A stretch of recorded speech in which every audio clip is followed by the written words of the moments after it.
শবে বরাতের রাতে আমরা কি কি আমল করতে পারি? মূলত শবে বরাত বলতে কোনো শব্দ হাদিসে নেই। শবে বরাত নিয়ে বাংলাদেশে প্রশ্নের কোনো অভাব নাই। কেউ কেউ বলে শবে বরাত কি আসলেই আছে? শবে বরাতের রাতের ফার্স্ট আমল, আমরা সকলেই সে রাতে বেশি বেশি পাঠ করব ইস্তিগফার। সকলেই আমার সঙ্গে পড়েন আস্তাগফিরুল্লাহ। আওয়াজ হচ্ছে না, মন খুলে পড়েন আস্তাগফিরুল্লাহ। সকলেই পড়েন আল্লাহুম্মা গফিরলি। আবার মন খুলে পড়েন আস্তাগফিরুল্লাহ।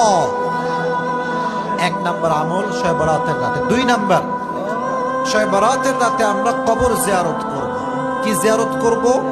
কবর জিয়ারত করব। দুই নাম্বার আমল। তিন নাম্বার আমল, যে আমলটি আপনারা করবেন সেটি হচ্ছে শবে বরাতের রাতে সকলেই বেশি বেশি নফল ইবাদত করবেন। কি ইবাদত করবেন?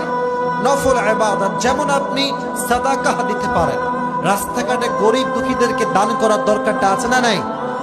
তিন নাম্বার সর্বশেষ আমল, এটি বলে শেষ করে দিব।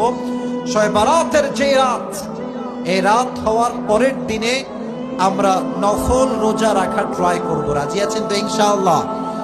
আল্লাহ সবাইকে এই চারটা আমল করার তৌফিক দান করুক। সকলেই পড়না আমিন।